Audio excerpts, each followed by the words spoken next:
akan kemegahan adalah puncak kebinasaan. Allah Subhanahu wa taala berfirman, tilkad darul akhirah naj'aluha lilladzina la yuriduna uluwan fil ard wala fasadan wal aqibatu lil muttaqin. Surat Al-Qasas ayat 83. Dipegang oleh Allah, kebahagiaan di negeri akhirat itu kami sediakan bagi orang-orang yang tidak menyombongkan diri, meninggikan diri di muka bumi Allah, dan tidak mau berlakukan kerusakan di bumi. Akibat yang baik adalah bagi orang-orang yang bertakwa. Di dalam firman Allah ini, Allah mengatakan bahwasanya kebahagiaan di akhirat itu Allah berikan kepada orang yang suci hatinya daripada dua perkara. Yang pertama, suci hatinya daripada cinta kemegahan. Yang kedua, suci hatinya daripada hendak melakukan kerusakan di muka bumi Allah Subhanahu wa taala. Gebi harta li Allah bukanlah untuk menyombongkan dirinya. Allah titipkan kekayaan kepadanya, bukanlah dia menginginkan kemegahan agar disanjung-sanjung, agar dihormati oleh manusia, tapi bukan untuk itu. Allah berikan jabatan dan dia tujuan mencari jabatan itu bukan agar dia disanjung-sanjung oleh manusia, bukan agar dia dikenal oleh manusia, tetapi semua itu dia cari dan dia raih semata-mata untuk menegakkan, memperjuangkan agama Allah Subhanahu wa taala yang telah dititipkan oleh Rasulullah kepada kita semua, dan dia pergunakan apa yang telah dia raih itu sebagai alat ataupun kenderaan untuk meraih ridha Allah Subhanahu wa taala. Maka ayat ini mengatakan bahwa tidak dikehendaki kemegahan bukan bermakna menolak segala jabatan dan derajat menjadi pemerintah. Kan berarti mengfom ayatnya wate kepegah han gebi cinta kemegahan getanyo tak tulak jabatan. Bukan. Dan bukan berarti kita tidak boleh menjadi pemerintah. Kita tidak boleh menjadi PNS. Kita tidak boleh menjadi kesi. Kita enggak boleh menjadi camat. Kita enggak boleh menjadi kepala ini, kepala itu. Kan? Sebagaimana pemikiran, ada pemikiran selama ini orang mengatakan bahwasanya ulama itu tidak boleh berpolitik.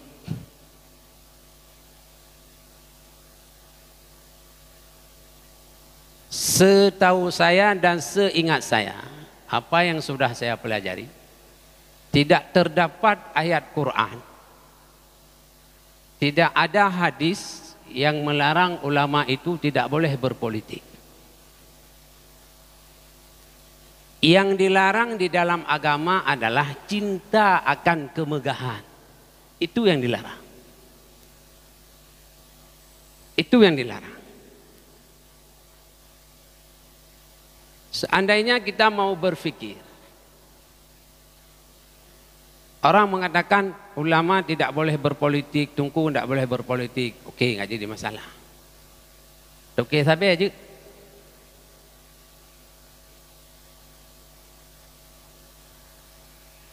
Awak pim ganja je. Awak minang nanti Sabtu Minggu jak Medan je. Awak buka kafe, tempat transaksi perzinaan je. Ni orang yang gagal je. Tidak ada. Hana gecam lah. Silakan. Yang dilarang ialah bermegah-megah dengan jabatan dan kekuasaan yang diberi oleh Allah. Itu yang dilarang. Jangan begitu mendapat kepercayaan dari masyarakat, begitu kita menjadi pimpinan, begitu kita menjadi orang yang hebat, maka orang lain semua rendah. Kita berlaku di atas bumi Allah semena-mena, semaunya kita, sekehendaknya kita, tidak lagi berdasarkan aturan yang telah digariskan oleh Allah Subhanahu wa taala ataupun aturan yang telah dibuat oleh negara. Nah, itu yang tidak boleh, dilarang. Di dalam ayat ini jelas, itu tidak boleh. Sehingga dengan jabatan itu kita membuat kerusakan di muka bumi Allah. Kita buat kerusakan. Apa kerusakan itu? Orang susah mencari rizki karena aturan yang kita buat. Orang hidup di dalam riba karena aturan yang kita buat. Masyarakat tidak nyaman karena aturan yang kita buat. Nah, itu yang dilarang oleh Allah. Itu yang dilarang oleh Rasulullah sallallahu alaihi wasallam. Kenapa demikian? Karena seseorang yang diberi jabatan itu adalah memikul tanggung jawab dan amanah dalam menyempurnakan tugas-tugas yang dipikul ke atasnya. Kenapa tidak boleh bermegah-megahan dengan jabatan dan kekuasaan? Karena setiap orang yang diberi jabatan oleh Allah Subhanahu wa taala, berarti mereka itu memikul tugas dan tanggung jawab yang diamanahkan oleh Allah kepada mereka, dan mereka akan memberi pertanggungjawaban nanti di hadapan Allah Subhanahu wa taala terhadap jabatan yang Allah berikan itu. Jadi tidak ada. Jadi jabatan untuk menunaikan amanah, untuk melaksanakan tanggung jawab yang telah dipikul ke atasnya. Ia tidak ada kelebihan dari orang lain, masing-masing memikul tugas dan tanggung jawab. Nah lebih karena katanya mesti tiro camat, itanya menganggap gesiknya bawah halung bet hak gesiknya. Nah lebih camat dengan gesik, hana tanggung jawab sebagai yang beda. Camat baju hubu, gesik baju hubu. Kecuali camat baju humeng, gesik baju hubunya hancur. Gesik camat ganggak remeh gesik. Ini sama-sama camat manusia, gesik manusia, yang beda tanggung jawab sebagai. Camat kali berayuk becut tanggung jawab daripada gesik. Itu cuma yang membedakan. Lain lebih, masing-masing kena tanggung jawab. Orang yang paling baik ialah yang melaksanakan tugas dengan sebaik-baiknya, dengan jujur dan ikhlas. Siapa mereka yang paling baik? Ketika Allah berikan tugas, Allah berikan jabatan, adalah orang yang melaksanakan tugas itu dengan jujur dan ikhlas. Jujur, penuh dengan keadilan, penuh dengan kebijaksanaan. Dan apa yang dia lakukan itu semata-mata karena Allah Subhanahu wa taala.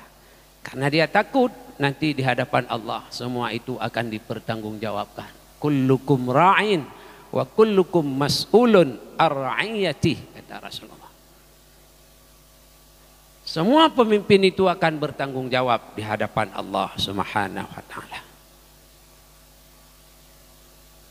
Nah, di dalam Al-Qur'an Allah menceritakan di mana ini bisa menepis dan bisa menjadi dalil untuk kita menolak bahwasanya orang yang baik-baik, ulama dan lain sebagainya, Tengku tidak boleh berpolitik. Ini bisa menjadi dalil bagi kita.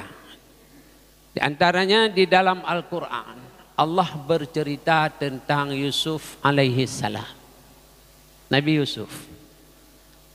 Di mana Nabi Yusuf diangkat menjadi Menteri Pertanian kalau sekarang. Di Mesir pada waktu itu. Karena sang raja menganggap bahwasanya dialah yang lebih pandai mengurus masalah pertanian. Dan dia, Nabi Yusuf, sudah tahu bahwa 9 tahun ke depan akan terjadi paceklik di Jazirah Arab. Dengan kemampuannya yang diberikan oleh Allah, dia buat pertanian di kota Mesir itu maju dan berkembang.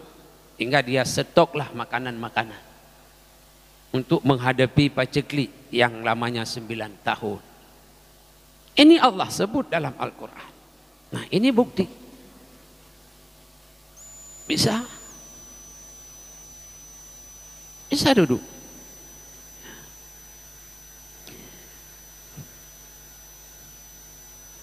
Kemudian di dalam Al-Quran juga Allah menceritakan bagaimana Musa alaihi salam, Musa kalamullah, menghadapi pemimpin yang zalim. Dan dia tidak mampu menyebarkan Islam kepada umatnya pada waktu itu. Hanya 600 orang pengikutnya. Kemanapun dia dikejar. Kenapa Islam tidak bisa berkembang ketika Nabi Musa alaihissalam ingin mengembangkan Islam itu?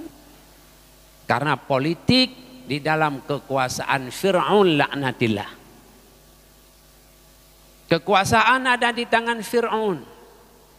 Islam tidak bisa berkembang, malah umat Islam hidup dalam keadaan mencekam, penuh dengan intimidasi, ancaman dan pembunuhan.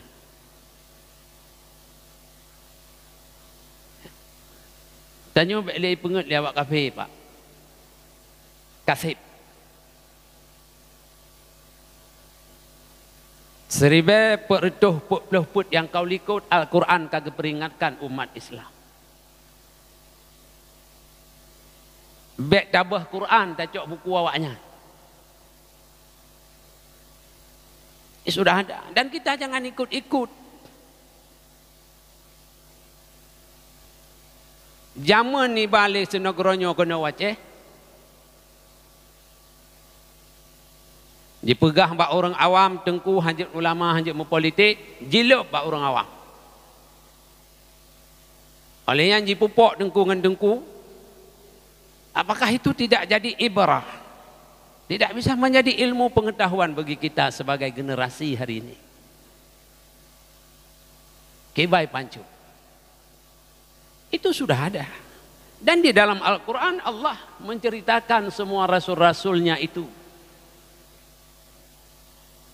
Nabi Ibrahim alaihissalam diceritakan di dalam Al-Quran. Dia pun tidak mampu menyebarkan Islam. Islam tidak berkembang pada waktu itu. Tidak bisa berkembang. Kenapa?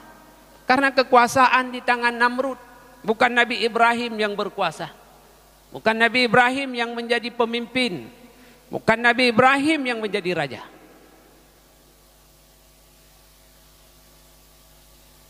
Tidak berkembang juga. Nabi Isa alaihi salam dikejar oleh penguasa Yahudi. dan penguasa Israel.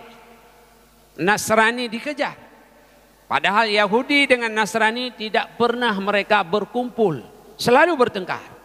Tapi karena satu tujuan, Isa mesti ditangkap, Isa mesti dibunuh. Kalau tidak, maka agama nenek moyang kita akan hancur. Akhirnya salah seorang muridnya berkhianat kepadanya. Menjaminkan jika apa? Murid ikhianati ure. Masa Nabi Isa kan. Jadi maksudnya jino murid ikhianati ure hana hirin. Bijeh tinggal. Ya, bijeh tetap itreun di tanya. Tinggal urung sagai musalin. Akainya tetap itreun.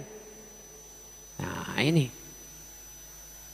Nabi Isa hingga ditemukan tempat persembunyiannya. Namun Allah berkehendak lain. Allah selamatkan. Tidak mampu juga Nabi Isa menyebarkan Islam. Di dalam Al-Quran Allah juga menyebutkan Rasulullah 13 tahun di negeri Mekah. Pelipisnya berdarah, kakinya berdarah. Dia diancam, dia diintimidasi. Dia dimandikan dengan air najis. Beribadah dia tidak bisa di negeri Mekah. Menyiarkan agama Islam di dalam ancaman. Kenapa? Karena politik di dalam genggaman Abu Jahal dan Abu Lahab. Mekah mereka yang pegang. Sumayyah, istri daripada Yazid, di depan mata Rasulullah. Dadanya dibelah oleh Abu Jahal. Jantungnya diambil, dimakan di depan Rasulullah. Rasulullah hanya bisa menahan air matanya. Dan berkata kepada Sumayyah, Yazid, bersabarlah. Kalian sekeluarga adalah penghuni surga Allah Subhanahu wa ta'ala. Tidak bisa berkutik. Kapan Islam itu sampai kepada diri kita? Islam terwaceh. Kita hudib dalam Islam. Pajan ketika Rasulullah hijrah ke negeri Madinah. Ketika sampai di negeri Madinah, Rasulullah diangkat menjadi raja negeri Madinah. Rasulullah menjadi pemimpin di negeri Madinah. Rasulullah punya kekuasaan politik di dalam genggaman Rasulullah. Waktu itu beliau susun kekuatan. Yang pertama beliau bangun adalah masjid, tempat pendidikan para sahabat.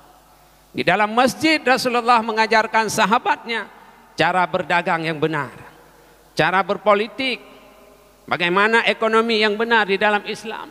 Di dalam masjid Rasulullah mengajarkan kepada mereka bagaimana cara berperang yang benar. Di dalam masjid Rasulullah mengajarkan kepada mereka mengenalkan Allah, mengenalkan fikih, mengenalkan tasawuf, mengajarkan bagaimana munakahah, bagaimana muamalah jual beli yang benar. Semua diajarkan di dalam masjid. Lah masjid gubernur Nabi. Hana lembaga pendidikan lain matanya. Lah masjid. Maka jangan sempitkan masjid. Masjid itu tempat dibina para sahabat, digembleng oleh Rasulullah. Tentara-tentara Rasulullah di dalam masjid dibentuk. 10 tahun beliau di Madinah. Ketika beliau menjadi pemimpin, beliau memegang kekuasaan, maka Islam tersebar ke seluruh penjuru dunia, terus kena waceh.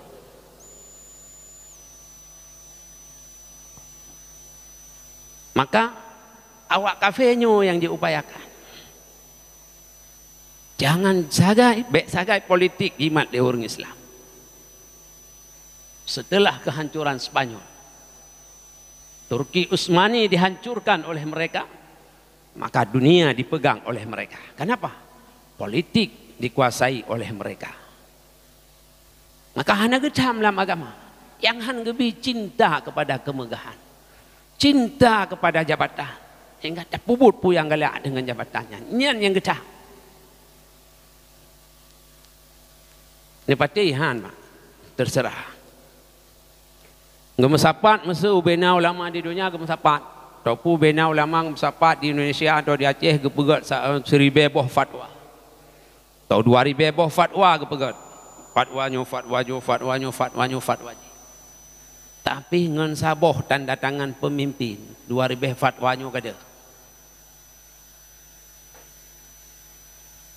Gampang tergepegat kanun agama le tengku imum gepegat 620 boh gebebek kanun le tengku imum. Gebebek surat le gesik tion ubena kanun hana berlaku di kampung lancang garamnyo. Kena ceken hanayum. Alih kanun tengku imum cok kanun puluh uyup tempat uyup meja ni. Tak gesik yang lagu.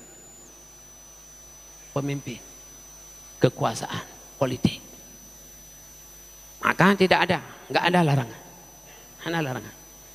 Nyan, lelom dalil lain dalam Al-Quran. Silakan Bapak dan tunggu-tunggu lihat sendiri. Ya. Hanya kita. Ya. Negeri menjadi makmur di masa ia memegang jabatannya. Negeri Mesir makmur ketika Nabi Yusuf alaihi salam duduk sebagai Menteri Pertanian. Rasulullah sallallahu alaihi wasallam, Abu Bakar Siddiq, Umar, Utsman, Ali, mereka juga sebagai khalifah. Rasulullah juga sebagai pemimpin, sahabatnya juga sebagai pemimpin, menjadi khalifah di permukaan bumi Allah Subhanahu wa taala. Semua mereka telah memegang kekuasaan kepala negara. Benar yang tersebut benar? Nabi Yusuf, Nabi Rasulullah Muhammad sallallahu alaihi wasallam, Abu Bakar, Umar, Uthman, Ali dan sahabat yang lainnya, semua mereka telah memegang jabatan sebagai kepala negara. Semua mereka sudah. Apa yang menjadi hasrat dan cita-cita? Ialah menyempurnakan tanggung jawab di dalam menuju keridaan Allah Ta'ala. Apa cita-cita mereka? Ketika mereka memegang kekuasaan, mereka tidak ada cita-cita lain. Hanya ingin menyempurnakan tanggung jawab yang sudah Allah berikan kepada mereka dalam meraih ridha Allah Subhanahu wa taala. Itu nyan kita namlah hati. Tujuan mereka menjadi pemimpin untuk menyempurnakan tugas yang telah Allah berikan kepada mereka dan sebagai jalan untuk meraih ridha Allah Subhanahu wa taala. Hanya itu tujuannya. Tidak ada tujuan lain. Jadi mungkin sih. Makanya tidak ada. Maka saya mengambil tema ini malam ini karena hampir setiap saat kita dengar ini nggak boleh begini, ini nggak boleh. Dan di dalam Al-Quran semua Allah jelaskan. Ini tengok balik pengen kasib, balik, ya. Nah, itu menyangkut dengan sifat hati. Maka ketika Allah berikan itu semua, manfaatkan sebagaimana yang Allah perintahkan.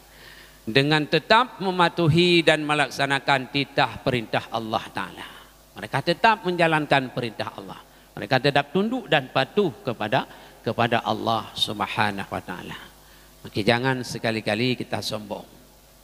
Wala tamshi fil ardi marha. Janganlah kamu sombong berjalan di atas bumi Allah Subhanahu wa Ta'ala. Jangan sombong. Itu sifat yang kelima. Sifat yang keenam, yang menjadi penyakit hati adalah cinta akan dunia. Cinta ke dunia. Yang cinta ke dunia cukup bahaya. Apa cinta dunia itu? Dunia di sini ialah sesuatu yang tidak memberi manfaat setelah mati. Dunia sesuatu yang tidak bermanfaat tatkala kita telah mati. Yang dunia. Perumoh dunia. Kecuali wate mati katanya perumohnya nak manfaat. Kiban na manfaat permohonan mati-mati tanya. Ibadah hana tinggal ke Allah. Dim kawin dengan tanya ibadah hantam tinggal. Ilmu agama na baji. Akhlak ji ke. Nah. Nyan dunia. Tapi munyo na manfaat ke tanya mati, dunia telah menjadi akhirat. Inilah tuntutan Allah. Kiban cara lainnya dunia berjit ke akhirat. Perumah berjit ke akhirat kiban. Anak berjit ke akhirat kiban. Harta berjit ke akhirat kiban. Jabatan berjit ke akhirat kiban. Kekuasaan berjit ke akhirat kiban. Mata berjit ke akhirat kiban. Gelunyung berjit ke akhirat kiban. Babah berjit ke akhirat kiban. Gaki berjit ke akhirat kiban. Maknanya wate-mate terhatanya mandum na manfaat. Nikmat Allah yang nabak dia benar manfaat. Mati-mati. Menyohana manfaat berarti dunia. Fa amma man tagha wa athara al-hayat ad-dunya fa innal jahima hiyal ma'wa. Adapun orang-orang yang melanggar batas-batas hukum dan mengutamakan kepentingan hidup dunia dengan mengikut keinginan yang diharamkan, maka di neraka jahimlah tempat kediamannya. Orang yang di dunia ini hidup hanya menuruti keinginan perutnya saja, sehingga tidak membedakan dia dengan yang ada di dalam perut itu. Maka tempat yang layak bagi manusia itu adalah neraka jahim, kata Allah. Neraka jahim. Maaf. Nyok urorea korban kata.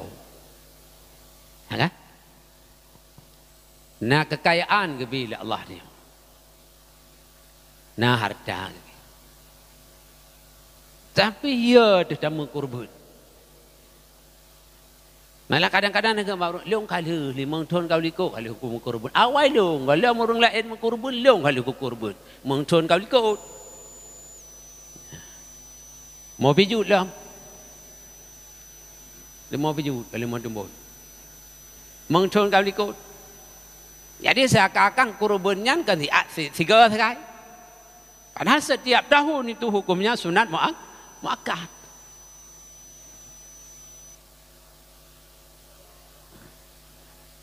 Sunat muakkad. Setiap tahun jika punya kemampuan. Harta itu adalah dunia. Nah, ketika harta itu kita manfaatkan untuk membeli lembu setiap tahun kita berkurban, maka harta itu menjadi akhirat. Jika akhirat. Man wajada sa'atan, kata Rasulullah, barang siapa yang punya kemampuan rizki, falam yudhahi, tidak mau berkurban, kata Rasulullah, fala yaqrabanna musallana, maka jangan mendekati kepada musalla kami, kata Rasulullah. Jangan dekat kepada tempat ibadah kami. Keluar. Hanya kali ya, kata Rasulullah. Bengih. Keluar. Padahal kurban itu sangat besar pengaruhnya. Manfaatnya cukup besar. Dia akan menjadi kenderaan. Bandingannya di dunia. Dunia taik motor Innova lain mangat. Taik motor Fortune lain mangat. Taik motor Alfa lain mangat. Ya kan? Taik motor Mercedes lain mangat. Taik kapal atuh lain mangat. Taik kapal laut lain mangat. Demikian juga kurban. Semakin besar kurban yang kita lakukan, semakin enak kenderaan kita di yaumil mahsyar nanti. Makin mangat kenderaan. Nah, berkurban. Ini una kekayaan 5 miliar. Tak kurban 5 7 juta, pijut dah. Kekayaan 5 miliar.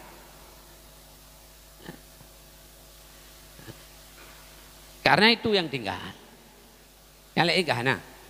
Yang lain tapajuh bro. Yang tapajuh ancu. Yang tasuk bro. Yang tak bersedekahnya kenyang tinggal. Lain mana tinggal. Hana.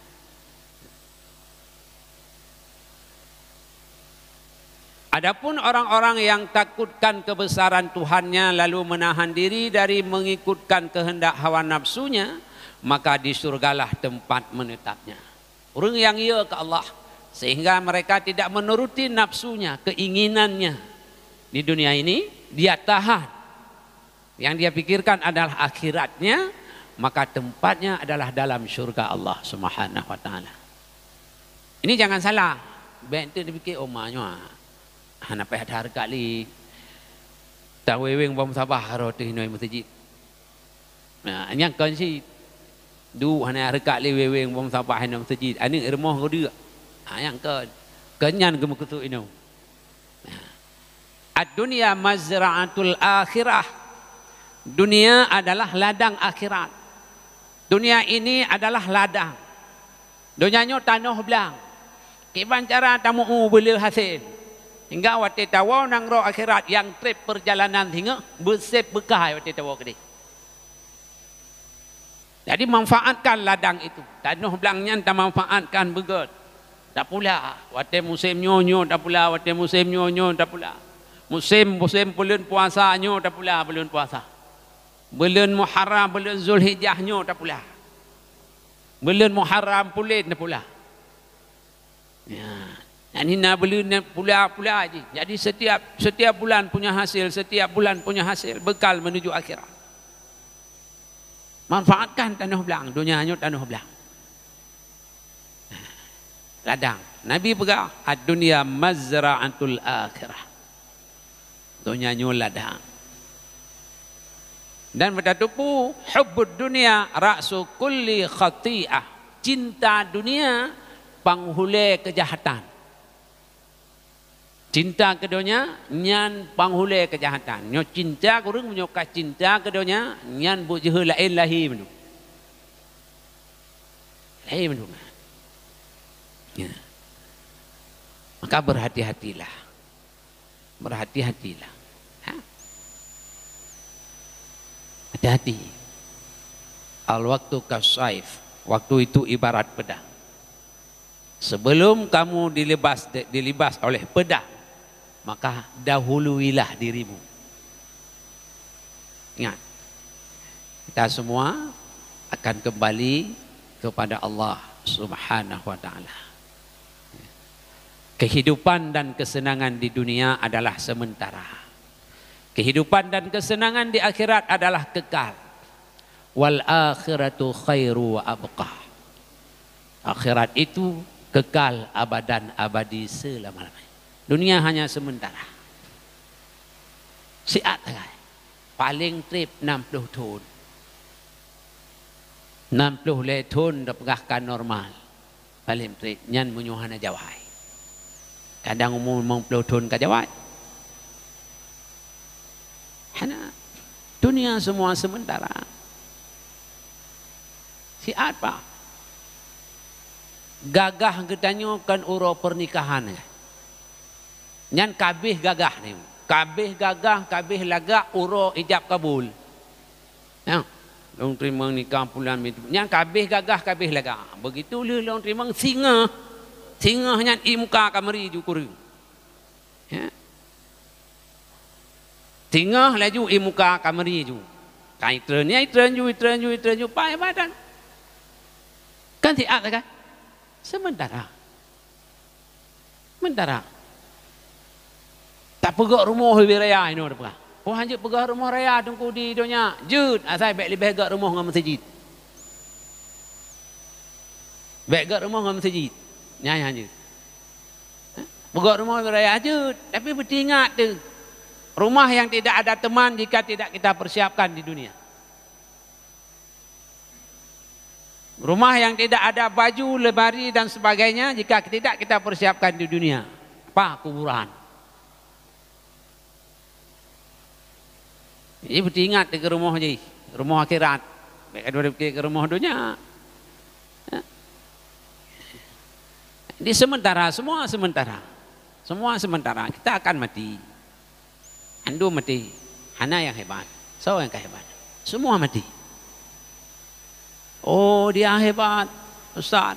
Wate terus gaknya jileng karpet merah. Wate terus gaknya jileng karpet hijau. Disambut dengan marhaban lain-lain sebagainya. Dia mati satu. Naileng lang karpet merah. Andi hati me jenazah ham saja kaileng dek karpet merah. Ileng karpet merah hati me nyo semayang di masjid jami. Ya? Andi kaileng dek karpet merah andi tok karpet hijau jenazah. Nak kepumani ai hamai kalian ni. Kamati memata hai tagra ali. Berarti hanale nyawang tegekeun le dukui mum cibut mata saya akeun andangan pra le. Debut. Tek nyawang ka hanale gi buat mata ni ka cibut tiga jenazah. Hanji blut. Apa yang kahai tak tengok? Punyung yang nak aktif yang kepunyung. Lain yang aktif ni. Mata macam giubut tu kau cibut mata tiga kau nak kalian barokan hana pri kabdi long dalam dunia ini. Nyok kacibli tiga. Kau ni kau haid hanjit dapat, hanjit dah beli mata. Apa yang kahai mah? Waktu dia barokah nak buah dekat jalan dia kaya nak buah ayat buka mata angat dia beli. Hanjit dia beli. Dan ingat, ada hari-harinya, ada waktu-waktunya. Jangan terlalu cinta untuk dunia. Dunia itu perlu. Tapi baik cinta. Maknanya, waktu dah beli motor, baik dah pegat draw di motor.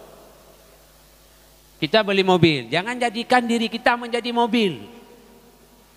Allahu Akbar, Allahu Akbar. Ibang Maghrib. Itu yang mantang yuk babah ut macam tu. Igap Allahu Akbar semayang iperaya Allah. Ya. Itu yang mantang talak-lap setiur motor dalam. Yang kekun katanya cinta motor, kajik motor. Ya, yang kekun, yang kena kekun bandingan ni. Contoh je yang kekun cinta dunia. Sehingga kita menjadi dunia. Kita menjadi dunia. Ingat, semua kita akan mati. Wa yabqa wajhu rabbika dzul jalali wal ikram. Yang kekal abadi hanya zat Allah Subhanahu wa taala. Semua mati.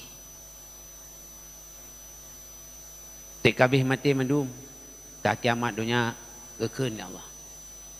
Ho Fir'aun yang dipegah droi Tuhan cipedeh droi tak. Ho Namrud yang iu sembah droi bak rakyat cipedeh droi tak. Tanya ke Tuhan. Sunyi senyap. Sinek sidom mana. Andum mati.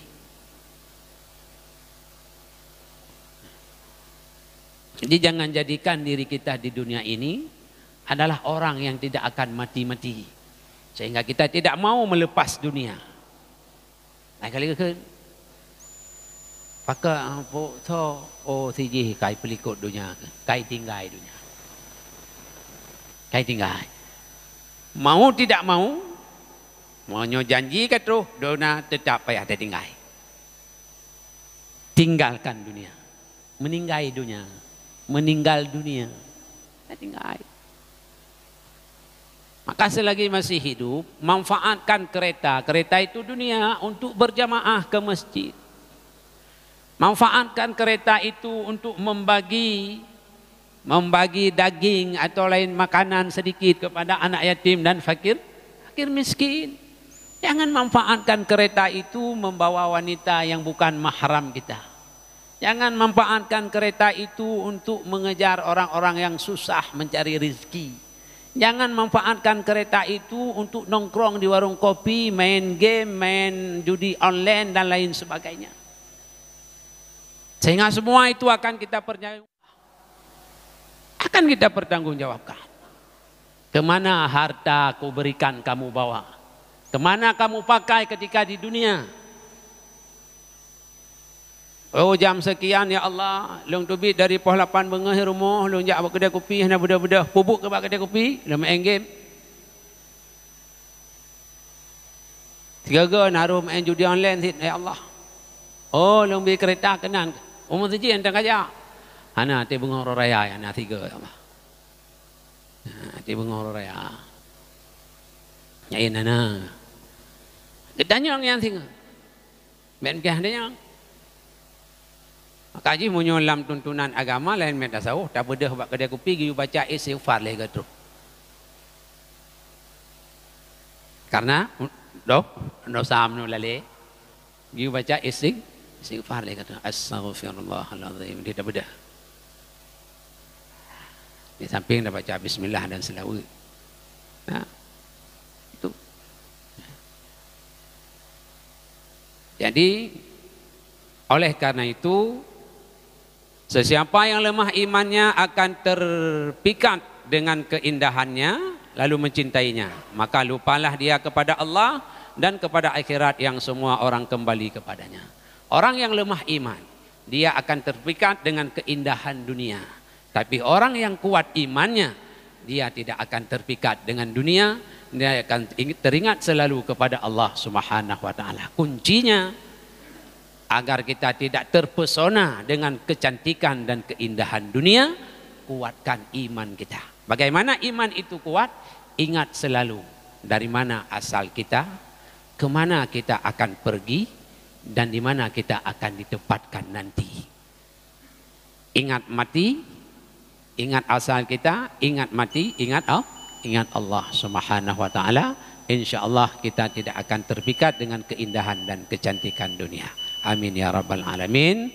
Billahi taufik wal hidayah. Wallahu alam bissawab. Assalamualaikum warahmatullahi wabarakatuh.